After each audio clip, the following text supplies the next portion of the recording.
to, let's see if I can use this technology. I want to go to that one. We'll come back to this in a minute. But, where are you? Noah, can you see that? Do you know what animal that is? A horse. A donkey. Yeah, it's a donkey. Have you ever been on a donkey? No? Esther, you've ever been on a donkey? No?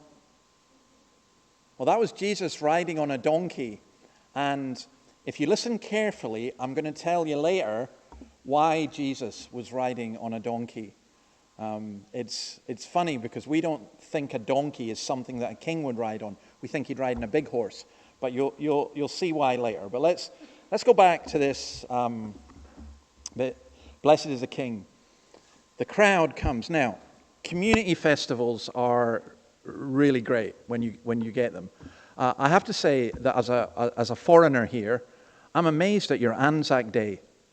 I mean, I know it's like a holiday, but there was thousands of people at Nobby's at 5 o'clock in the morning, and Dudley, they couldn't get parked anywhere near, and lots of young people as well. I think that's wonderful. I don't know anything equivalent. It's certainly a very community occasion, and it's also maybe I've got this wrong, but in the UK sometimes people would have protests and they'd wear white poppies instead of red poppies, and there'd be all different kinds of things. And I think a community thing to take part in when you're part of a large crowd is a great thing. When the crowd goes wrong, it's a horrible thing to be in. If you've ever been in a mob, I'm basically talking about football fans. We were jolly and happy and everything, but if you've been in a mob, it's horrible. Now, what happens here is that, so the Passover, Pentecost, and the Feast of Tabernacles are the three great Jewish festivals. And for the Passover, Jews came from all over the world. And still, today, a greeting would be next year in Jerusalem. We've got the Passover here, but next year in Jerusalem. Now, the only thing I can think of with that regard is, in Scotland, we used to love celebrating New Year. I guess we still do. And it's a bit like saying next year in Edinburgh. It's all right doing it in Newcastle, but next year in Edinburgh, that's how we would do it. Well, the Jews would say next year in Jerusalem. And you wanted, like Muslims go to Mecca, you wanted to go to Jerusalem. Now, we have a very specific point of evidence from around this time, probably about 10 years later. There was a census taken of the lambs slain at one Passover. And this was recorded by the Romans, and it was 256,500. And they worked out that it was 10 people per lamb. So you would eat a whole... So that's over 2 million people would come to Jerusalem. The population of the city was probably about 250,000. So 2 million coming for that festival. And just absolutely packed. You know that when we here, I know when the Knights are playing, they still seem to get a good crowd, whatever. And so you're not going to get parking in Broadmeadow when they're playing. Well, it's not only that you wouldn't get parking, park your horse or whatever, you wouldn't get accommodation. It was all sold out long before it happened. Now, this great crowd, you'll see in verse 12, it says it was the great crowd had gathered. And there's really two of that. There was a crowd following Jesus, because remember what he had just done. He'd raised Lazarus. And there was the ones already at the Passover. And there's a crowd psychology. Crowds, you go, there's a groupthink. And the groupthink at this moment is incredibly positive for Jesus. He got an absolutely fabulous reception. Hosanna, which means, it literally means save now, save us, save now. Blessed is the King of Israel, which is the equivalent of God save the King. So they were shouting, they were chanting, they would be clapping, and they were treating Jesus as the King. This is a quote from Psalm 118, Lord save us, Lord grant us success. Blessed is he who comes in the name of the Lord. From the house of the Lord we bless you. Now, Psalm 118 is what's called a halal psalm. Not halal, again, in the sense of the Muslim food laws, but in the book of Psalms, there were a number of psalms that were praise psalms for going up to the temple. And Psalm 118 is the last of them. Hallel means praise God. And most scholars think that Psalm 118 was written for the Feast of Tabernacles. So what are the crowd doing? They are welcoming the Messiah coming as a conqueror. And again, this is where history really helps us. 100 years earlier from this, there was a Jewish leader called Simon Maccabeus. And he'd returned from conquering Acre in Syria and freeing the Jews from the Syrians. And he was celebrated in that way. And so you'll see that the palms there, we talk about Palm Sunday, these palms were political signs. You know, I guess if I put a rainbow flag on our church notice board, I'm tempted to do it, but if I put a rainbow flag on our church notice board, people would see that. Oh, this is a church, we're making a certain political sign. At a time of elections, sometimes people put posters up, you know, big things they stick in their garden, and you know exactly who they are voting for from that. Well, waving the palm was a nationalist sign, really. It was the symbol on the coin of the Maccabean revolt. And the palm itself was the symbol of Judea. I was trying to think, is there a national flower for Australia? Wattle. Okay, all right, thistle's better. And again, actually, by the way, the thistle, it's a bit like the palms associated with Simon Maccabeus. That was associated with freeing the Jews. And the thistle was associated, the reason the Scots chose it was because apparently when the English were attacking Edinburgh Castle, someone stood in a thistle and shouted out, and that woke everyone up. And I don't know if that's true or not, but it's a nice story. But what the people are here, and it's really important to grasp this, the people are really excited because the conqueror has come. Their leader, who is going to overthrow the Roman Empire, has arrived. They really believe that. That is why they were so enthusiastic. Now, I suspect that most Australians are not massively enthusiastic about elections and election results.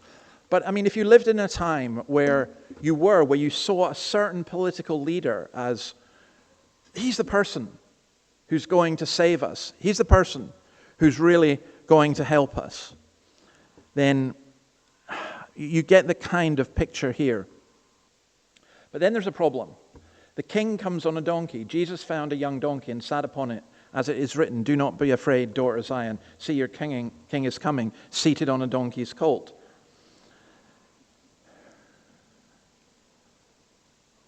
Why did this happen?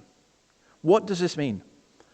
Now, I always thought that this was a sign of Jesus' humility. So I was saying to Noah and to Esther that coming on a donkey, it doesn't exactly, it's like instead of riding into town in a big sedan BMW, it's like coming in a little Mini or something. It's why did he do that? And I always thought it was out of humility. But actually it's not. We don't associate a donkey with grandeur, but the Jews did. And when you go through the Old Testament, you find that. So, rejoice greatly, Zechariah 9:9, daughter of Zion. Shout, daughter of Jerusalem. See, your king comes to you, righteous and victorious, lowly and riding on a donkey, on a colt, the foal of a donkey.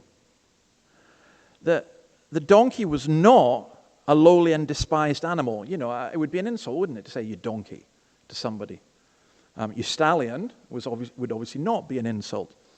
But in the East, the donkey was considered noble. So, for example, in Judges 10, verse 4, Jair, the judge, had 20 sons who rode on donkeys. And that was considered significant to mention. And this is the name I can never say. Ahithophel rode upon a donkey. 2 Samuel 17:23. Mephibosheth, the royal prince, came to David on a donkey. 2 Samuel 17:23. So what is Jesus doing when he comes in on a donkey? He couldn't speak. There are 2 million people. There is this massive crowd shouting. He can't talk to them. So he gives them a message, and the message is very simple. If you know your Old Testament, and they would, he's saying, I am the Messiah. The Messiah is coming on a donkey. This is not, that's what they would have expected the Messiah to do, except this. The Messiah had two options. Coming on a donkey was a sign of peace. Coming on a horse was a sign of war. And they expected the Messiah to come on a horse, that he was going to be the King of Kings, the warrior who's coming in judgment and coming to free his people. And that is not what he did. He came as the Prince of Peace. And that must have been confusing. And that's why you get this line. At first, his disciples did not understand all this. Only after Jesus was glorified did they realize that these things had been written about him and that these things had been done to him. I think that I find it quite encouraging that the disciples didn't understand sometimes. I guess in my younger days, when I thought I knew everything, I thought that these disciples, they weren't very smart, were they? Or they weren't very obedient, or they weren't. Actually, no. What Jesus did, in some ways, was quite confusing. At first, his disciples did not understand all this. I think sometimes we have a certain degree of arrogance which suggests that if we don't understand it, it can't be real. Or if we don't understand it, we should just drop it. But as you go on in the Christian life, you will discover that there are many things that we struggle to understand. If you're not a Christian and you're saying, well, I don't understand this, and I don't understand that, and I don't understand this, that's not a bad sign. Now, do you want to understand? That's the question. At first they didn't understand, and then they did. Only after Jesus was glorified did they realize these things had been written about him and that these things had been done to him. So I think there's a real lesson for us in that. We have to be really, really patient as we go through the scriptures. Sometimes you'll read something and say, I didn't get that, I didn't understand that. And there isn't a formula, there isn't somewhere, you can't type into, I don't know, ChatGPT or Google or Grok or whatever and say, give me this. I mean, believe you me, I've tried this. And computers don't understand it. Understanding doesn't come from computers. They provide you with information, but how do you understand? Well, they came eventually to understand what this meant. And what it meant was Jesus was coming to bring peace. He wasn't coming to overthrow the Romans. By the way, the Romans were overthrown eventually because after about 200 plus years, Christianity had so spread that it absolutely transformed the Roman Empire, but not in the way that the Jews had expected. And then we get this, the whole world has gone after him. So there's a crowd with him, and the ones that followed Lazarus is the crowd who have gathered for the Passover, and the Pharisees are just distraught because, see, this is getting us nowhere. Look how the whole world is going after him. Now, John is very clever how he writes, because he's already told us in John 3:16, God so loved the world that he gave his only son. The Pharisees almost certainly meant that this whole crowd has gone after him.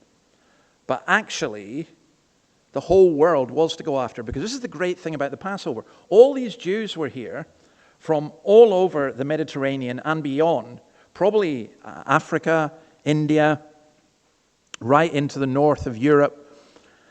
And they were at the festival. They would witness Pentecost. They would witness the cross. They would hear about the resurrection.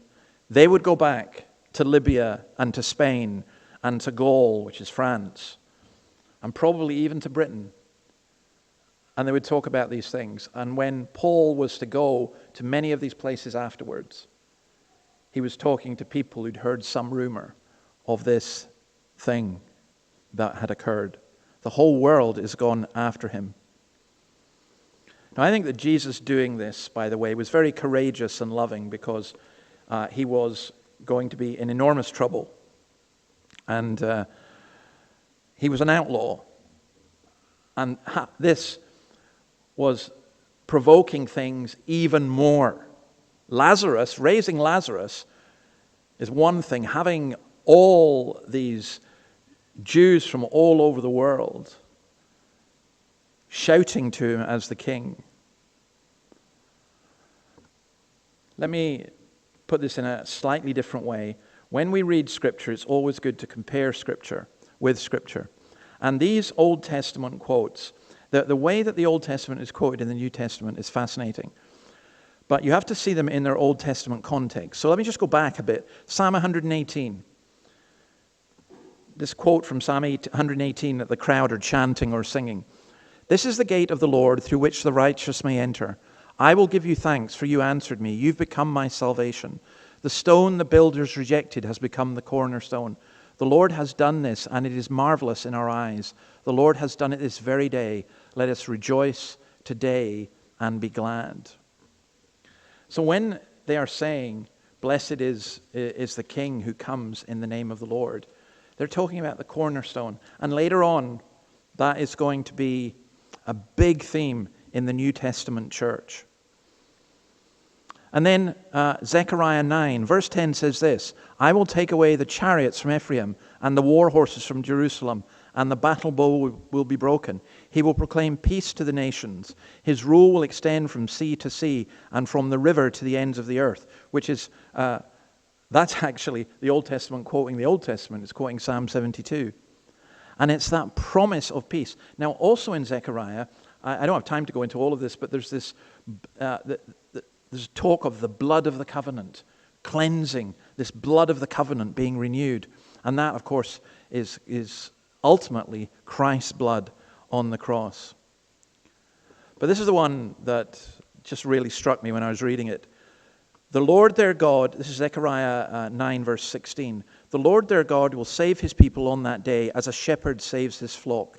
They will sparkle in his land like jewels in a crown. How attractive and beautiful they will be. Let's see if I can find this. Oops, sorry. There you go. Grain will make the young men thrive, and new wine the young women. It's a promise. As a shepherd saves his flock, they will sparkle in his land like jewels in a crown. Again, how attractive and beautiful they will be. See, the people were expecting a political Messiah who was going to bring glory to the nation, who was going to save them from the Romans.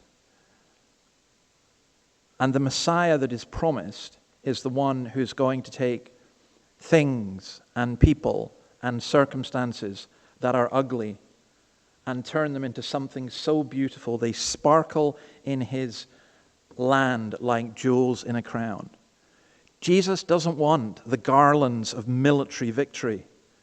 Jesus wants the crown that consists of the jewels of his people. And again in the Old Testament, you are precious in his sight. So I think that this part of Jesus coming as king, it's a challenge to people in the world, and particularly the Jewish people who are expecting a Messiah like this. It's a challenge, I think, to us today as well. I know that some Christians get very disappointed, let's say, if an election doesn't go a particular way. I just want to say we need to be really, really, really careful. There's a significant increased interest in Christianity in the Western world at the moment. I think that is true. I think we can evidence that. But why that exists, we're not sure. Because one of the reasons may be politics. People are thinking the way we get back to the way that we were is if we become Christians. But people don't really think about what a Christian is. And I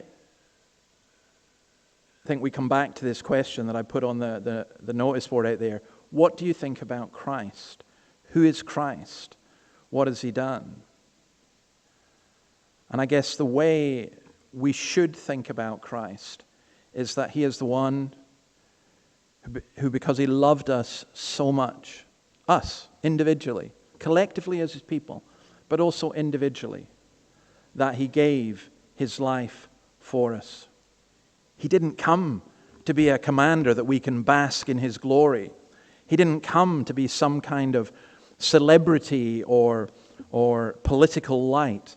He came to be the one, and we'll see more of this next week, who was bringing light into the darkness.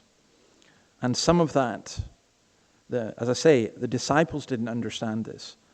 The crowd didn't understand it. This crowd are going to eventually shout, "Crucify him." This crowd are going to say, "We'd rather have a murderer than Jesus." So sometimes we need to be careful when it seems as though Jesus is popular. We need to make sure, and I think we need to take every opportunity that we can to present Christ as he's taught to us in the Scriptures. We have nothing else, but he is more than enough. Let me pray. Lord, thank you that you are the King. Thank you that you come. Thank you that you speak to us. Thank you that you provide for us in so many ways. We confess that at times we don't understand. It's not just people who've never heard. It's those of us who've heard many times, and there's so much confusion, so much doubt, so much fear, so much sin that we don't understand. But Lord, we long to understand. So teach us from your word. By your Holy Spirit, open our hearts and our minds, that we may love, that we may understand, that we may have the will to obey, and that we may offer our bodies as living sacrifices to do your will. Lord, you could have taken these 2 million people and had an army and overthrown the Roman Empire, and you didn't, because you had a far greater plan. A plan that was incomprehensible even to the angels, that you would die, that you would be raised from the dead, that you would send your Holy Spirit, that you would ascend into heaven, that you, O Lord, would promise to come again. But meanwhile, your gospel would go to the ends of the earth, even here. And we bless you for that. And we bless you that we have that good news to share. So we ask that you would help us to do it in your name. Amen. Okay, now before we finish, I want to explain something about what we're planning to do. And I wrote all this down and I've forgotten where I put it. Hang on until I get some water.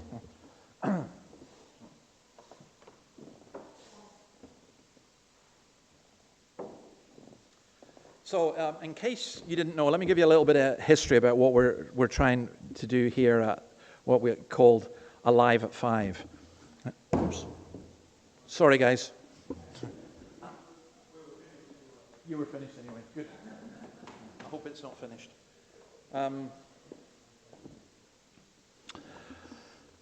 So, Annabelle and I were talking about this. We've been in Australia for almost 6 years, which just seems incredible, and been in Newcastle since November 23. Yeah, November 23. So, not quite a couple of years.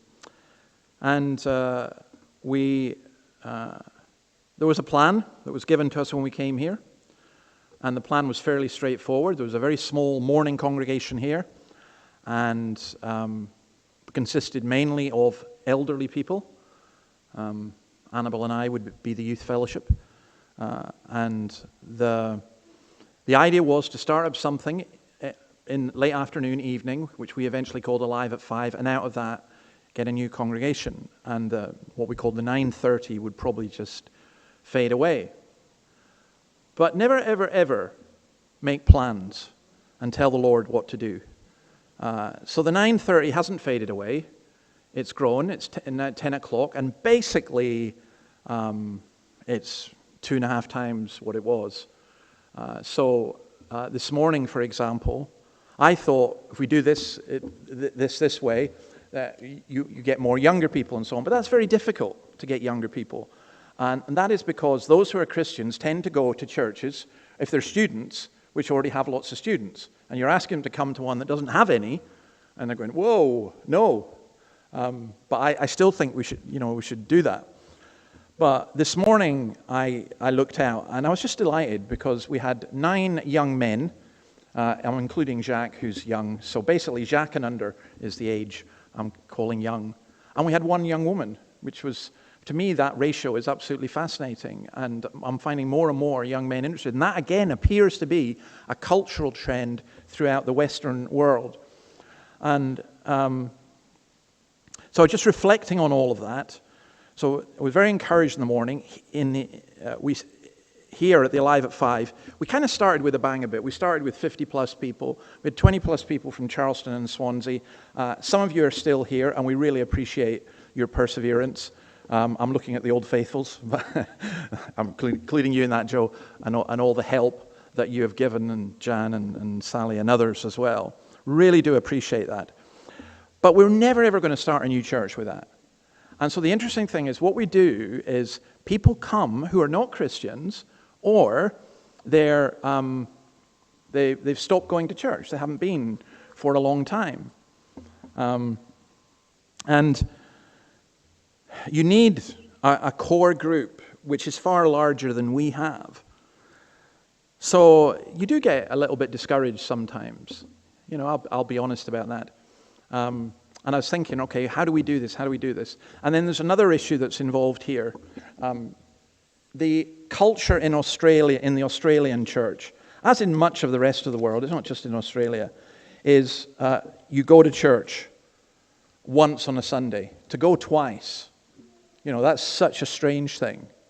Now, the culture that I was brought up in, to not go twice meant, were you really a Christian? You could be, but real Christians would want to go twice.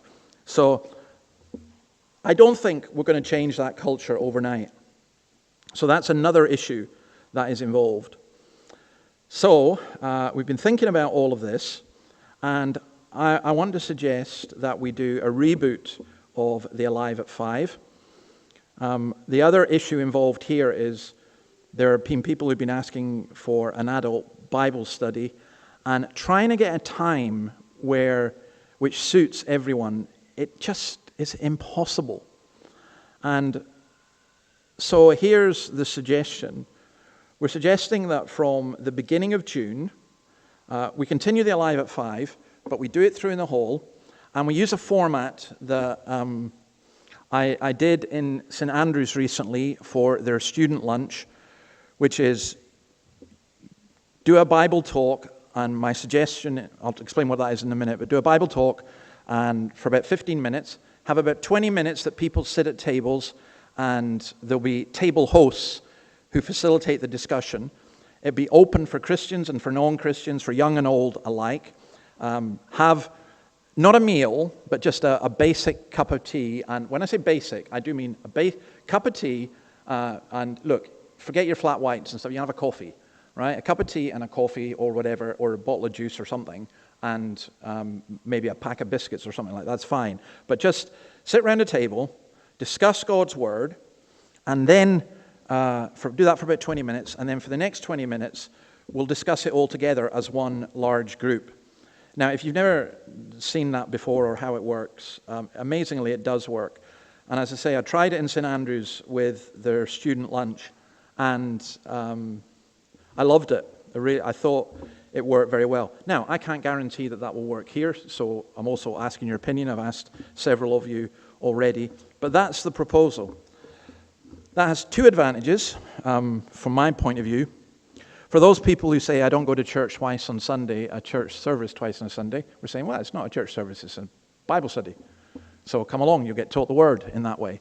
For non-Christians, you say, and this does happen. You might think, non-Christians love the singing. That's the most important thing. No, it's not. most non-Christians actually find it very difficult in terms of the singing because they're not used to singing. And they don't understand what they're singing and who they're singing to. And I perfectly understand that and appreciate that. And I've had people, non-Christians, come here and say, we like hearing what the Bible has to say, we're not so comfortable with the singing. So my suggestion would be that, what we do in the morning at 10 o'clock is our praise and teaching from God's Word, and what we do in the evening at 5 o'clock will be teaching from God's Word, and do it in that format. Now, maybe once every 2 months, certainly on occasions like Christmas and Easter, we would have an actual service here so people could get used to that idea. But what I'm proposing that we do is, there's another issue, and I was trying to think how to say this without offending people. And I don't mean to offend people, but the level of Bible knowledge that I've come across in Christians is often very poor. Now, I was going to say one exception to that is the teen Bible study. These kids, they know huge amounts. I'm absolutely amazed at them. But I've often found that the understanding of the Bible, and one of the key things is this book, Romans. Sorry, this is Sinclair Ferguson's Let's Study Romans, which I'm going to suggest that we use. And I want to suggest that we do this thing called the Romans Road. We go through the whole of Romans, try to understand it and apply it in our own context. It's suitable for Christians and non-Christians, for Jews and Gentiles. It is the most important letter ever written by any human being. It's the most influential letter ever written. And the plan is that we do it in the format that I'm suggesting. Now, I've had a lot of time thinking, is that a good plan or a bad plan? Going back and forward, back and forward. I've listened to different people, spoken to different people. So I'm pretty sure that's what we're going to do. But I would like to have some feedback from you before we leap in with that. I don't like changing things just for the changing them. But I do think we need a reboot. So if anyone's got any questions or comments, now is the time to speak. Cedric. Yeah. Yeah. Yeah. I mean, the negative thing could be that people will say, oh, I don't like the idea of doing that, I'm not going to come. Well, there's nothing I can do about that. Because you might find other people. I would say it's fairly unique. I don't know. I heard Terry and Don were telling me that John Woodhouse used to do this in St. Ives, I'm assuming. And he ended up with, it's a much different situation, but he ended up with, 100, 150 people? Just 10 at each table, sitting around with I'm not saying that's going to happen, but I am saying that it's a model that has worked for other people, and it may work here. I don't know. I can't guarantee it, but I'm willing to give it a try. But I would need you guys to be on board, to be honest. If there was 3 or 4 people. Jacques and I talked about this. What would we do, Jacques? If he said if it's just you, me, and Annabelle. I said, well, we'd have a nice Bible study ourselves. So we'd be the elect and the elite. So. But seriously, can anyone think of any drawbacks or any positives or things like that? Because I've wrestled with it, and I have spoken with several people about it in Salt Council. Kathy.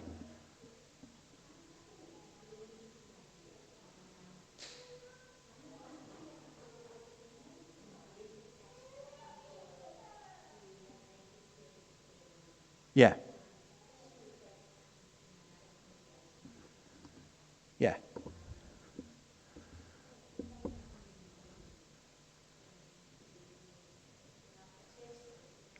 Yeah, yeah, yeah.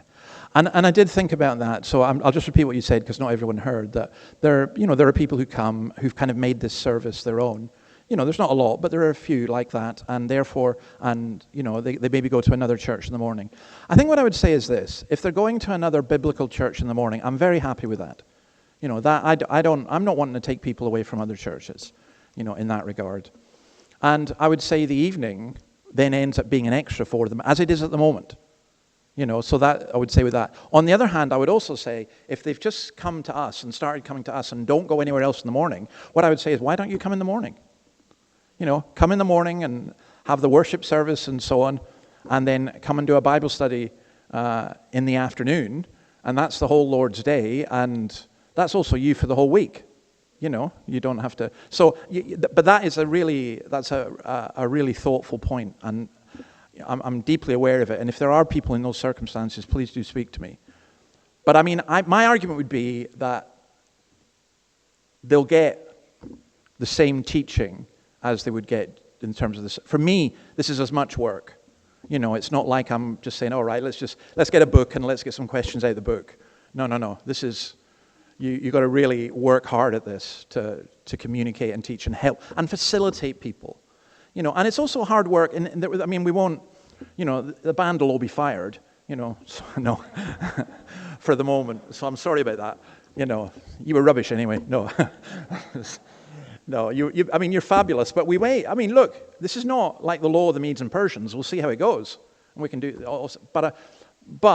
You know, there is. I will want a small group who are prepared to help set things up and clear things away. We can't just assume that will happen. You know, so you know, you've got to put out tables and chairs and things like that, and we've got to work out the best way to do it. So, anyone else got any thoughts or comments? I also want to say. Noah and Esther, I will prepare stuff for you for children, so you can have your own discussion as well. And you know, because yes, see, Noah's on board, right? If Noah's on board, the rest of you have to be. Yeah. And Esther's just copying her brother. Good for you, girl. That's the way to go. Any other comments or thoughts? Yeah, Matt.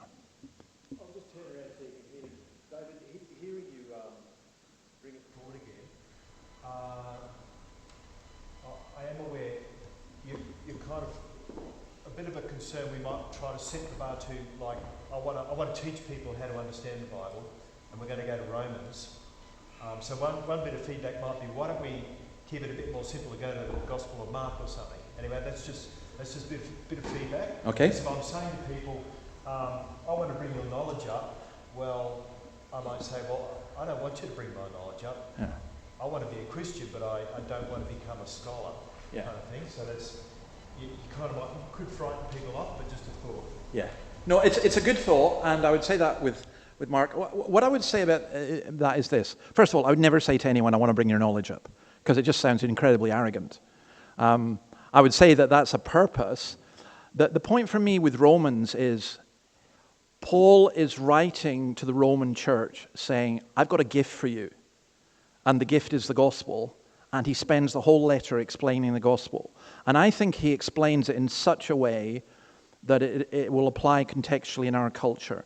So I don't think we're going to go and say, like, you know, so that's one of the I agree with you, by the way. One of the problems is if you say to people, come and do, I'm not even going to call it a Bible study, because come and do a Bible study, people go, yeah, well, I don't want to study stuff. I had enough of that at school. You know, that's not what we're going to do. We'll find some way of it. It's basically come and hear what the gospel is for today, just as coming here what the gospel was for the church in Rome. Now, it may be, so I can see where you're going, because when we get to Romans 9, 10, and 11, yeah, that's going to be interesting. But it may be that we'll stop and say, hang on, we're just going to take a wee skip back to Mark. Having said that, though, I actually found Mark's gospel quite difficult to understand. So, you know, we assume that about the gospels, but thank you. No, that's really, really helpful, and we need to bear that in mind. And the thing to do, Matt, is when people are coming to this and they've brought friends or whatever, when you get feedback, like the other week, I said something here, and I thought I said it, you know, I thought I made it quite clear. And then when I listened back to what I said, I actually hadn't, and someone had picked me up in a different way.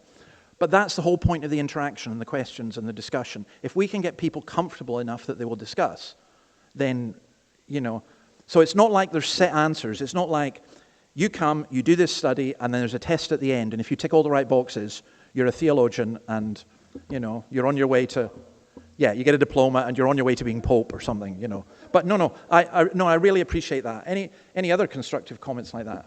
Peter?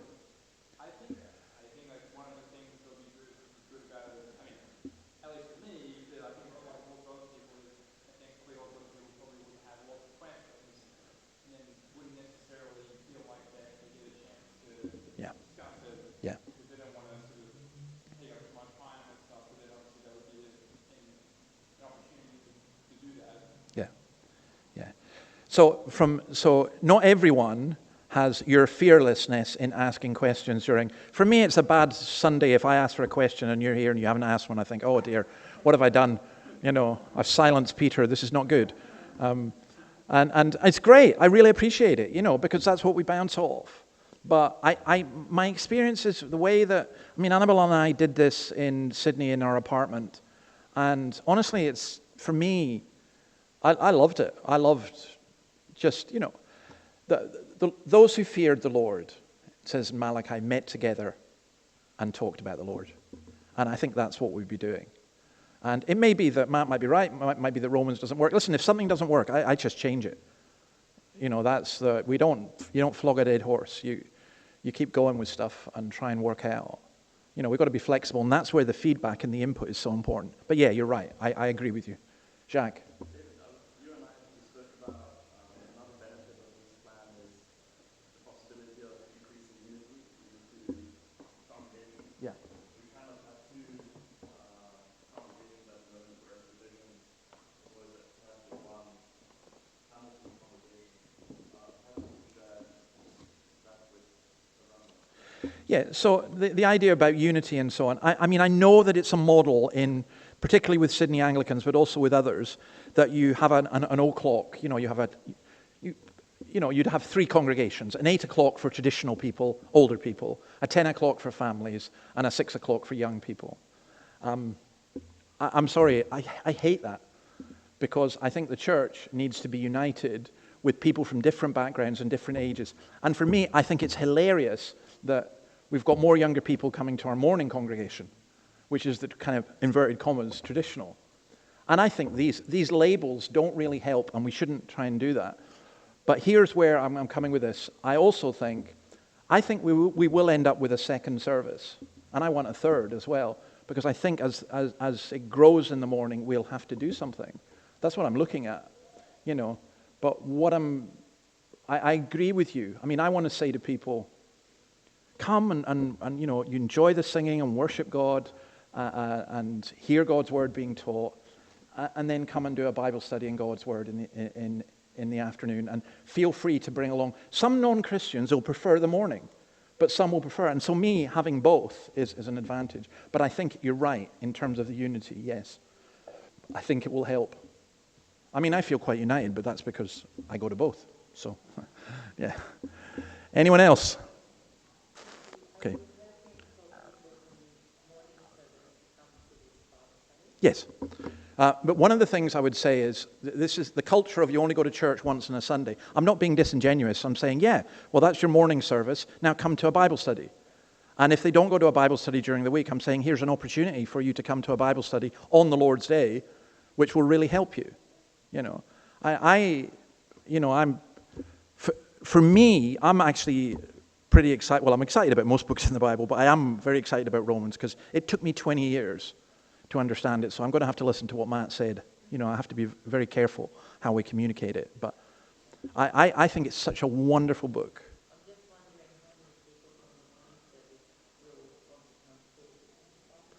Well, that's their choice. That really is their choice. And they don't want to come to another service, certainly. So, yeah. Yeah. Yeah. Me too. Yeah, thanks, John. Anyone else, or I'm going to stop? Anyone else want to say anything? Okay. We're going to finish by singing our last song. And by the way, my plan is, this fits quite well because we'll go to the end of John chapter 12 by the end of this month. And then John 13 onwards is the high priestly prayer of Jesus, and it's beautiful. And so what I'm going to do in the mornings, when we finish Acts, we're doing Acts at the moment, I promised someone I would do Judges, so I'm going to do Judges, but I can't have the whole congregation go through Judges for 3 months. It would be quite, if Matt, you thought that Romans was tough, Judges is going to be. So what I'm going to do is I'm going to do Judges, John, Judges, John, Judges, John, so you get, and see how the Gospel and Old Testament history weave together. That's the idea, and then Romans at night. That's the dream. We'll see.